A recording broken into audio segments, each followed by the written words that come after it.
sakitnya bangkit. Nah, saya mau sampaikan firman Tuhan hari ini gini saudara, Tuhan ini ahlinya, ya. Jadi saya mau beri tema jangan remehkan Tuhan, ya.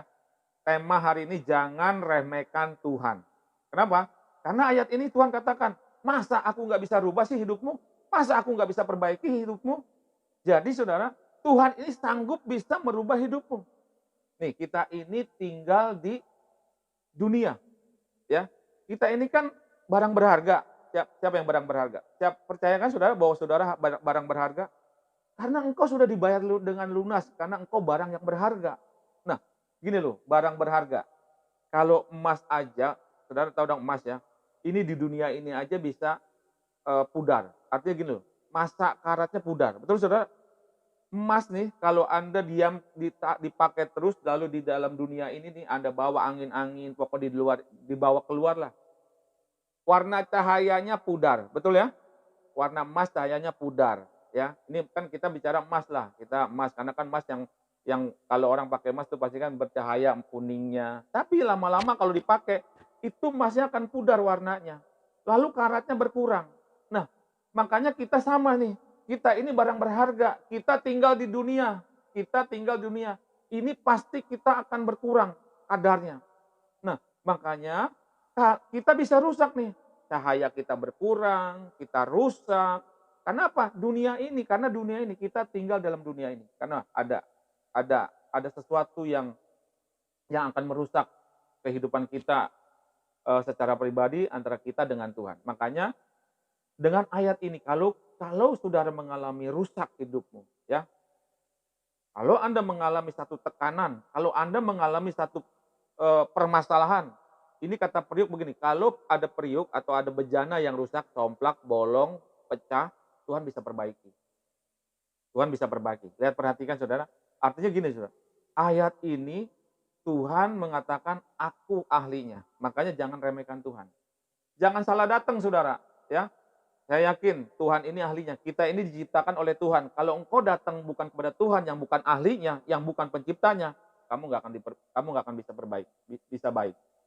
Kamu salah datang aja, bukannya kepada Tuhan. Karena Tuhan yang menciptakan kita. Kalau engkau datang kepada dewa-dewa lain, saya yakin engkau nggak akan bisa diperbaiki.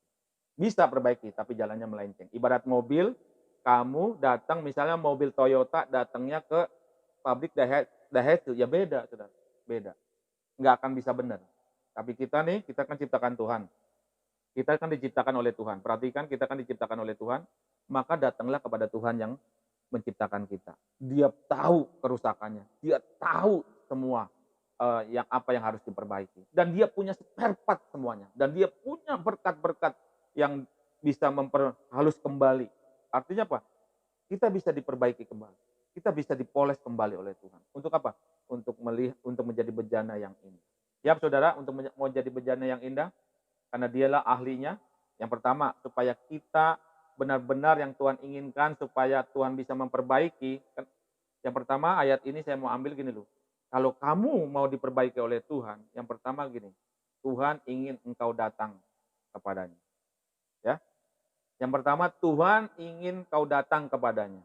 Jadi kalau engkau ingin diperbaiki, kalau hari ini engkau rusak, engkau mengalami suatu bejana, ibarat bejana yang rusak atau bolong, Tuhan ingin yang pertama adalah engkau datang kepada Tuhan. Kenapa kita harus datang? Supaya kita benar-benar diperbaiki. Engkau mau merendahkan hatimu. Lihat, antara Daud dengan Saul, bedanya apa saudara? Kenapa Saul bisa diputuskan oleh Tuhan? Karena dia tidak mau datang sama Tuhan. Waktu dikasih tahu oleh Samuel, Saul, kamu bersalah. Kenapa kamu? Kenapa kamu melanggar? Kenapa kamu tidak mentaati? Saul tidak datang kepada Tuhan pada saat itu. Dia tidak memohon kepada Tuhan. Beda dengan Daud. Waktu Daud punya kesalahan, kenapa kamu berzina? Daud langsung nangis dan merendahkan diri. Ini bedanya, saudara. Dia langsung datang kepada Tuhan. Nah, kalau hari ini kita mengalami satu kehidupan yang saat ini membuat kita takut, khawatir, atau wah ini nggak ada harapan, datang sama Tuhan. Ini yang Tuhan inginkan, engkau harus datang kepada Tuhan. Saat-saat ini engkau harus datang sama Tuhan. Makanya datang sama Tuhan. Ini yang Tuhan inginkan. Kalau engkau datang sama Tuhan, Tuhan bisa perbaiki. Tuhan sanggup dan Tuhan bisa ampuni. Dan Tuhan bisa memulihkan keadaanmu. Datanglah. Nah kalau hari ini datang dalam kita bisa datang dalam menyembah kepada Tuhan. Saya bersyukur saudara setiap minggu bisa hadir, bisa berkumpul. Ini bukan untuk merame-ramekan, saya yakin. Ini Tuhan hadir. Anda taat deh, Anda taat sama Tuhan bahwa engkau rindu. Kenapa kita ada doa persiapan? Saya rindu supaya kita nih terus hadirat Tuhan datang buat kita. Buat saya pribadi dan semua kepada umat Tuhan. Pokoknya gitu, Tuhan tahu, Anda lakukan, setia saja sama Tuhan. Musa pernah didiamin kan oleh Tuhan ya. Selama dia pernah bela bangsa Israel, dia nolong bangsa Israel waktu dia melakukan pembunuhan karena bangsa Israel ditindas oleh bangsa Mesir, itu kan Musa bertindak untuk Tuhan. Artinya apa? Dia melakukan untuk perbuatan membela umatnya Israel kan, umatnya Tuhan. Tapi Tuhan nggak langsung angkat Musa, enggak. Didiamkan dulu. Tuhan tahu, gua punya cadangan namanya Musa. Ini akan gua pakai. Nah hari ini Tuhan tahu, hari ini ada Rian, hari ini ada Tony. Tuhan nanti suatu saat dia akan panggil, Ton, ayo kerjakan ini. Di sini ada Pak Soeharno, ada Pak Hengki, di sini ada Ibu Tina, ada Ibu Farada Hansen. Ini nanti Tuhan akan panggil. Karena apa? Kamu sudah sering datang sama Tuhan. Tuhan tahu. Nanti udah saatnya tiba, kamu akan dipanggil sama Tuhan. Artinya dipanggil, ini kamu akan dipekerjakan untuk melayani ini, kamu mengerjakan ini, dan kamu akan dipakai Tuhan untuk memuliakan namanya. Dan kau akan diberi kuasa, dan kau akan diberkati. Pak, saya udah tua, nggak pandang. Nuh udah tua.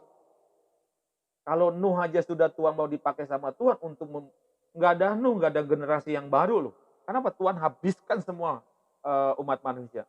Tapi dengan adanya Nuh, karena dilihatnya taat, loh, berarti Nuh selama dia belum dipakai Tuhan, dia tetap setia sama Tuhan. Dia nggak lihat tuh tidak berhubungan dengan Tuhan.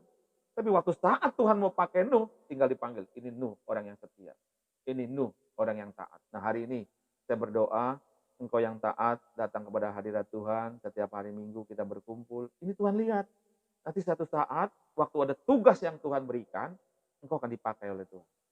Untuk apa? Untuk melakukan kemuliaan Tuhan.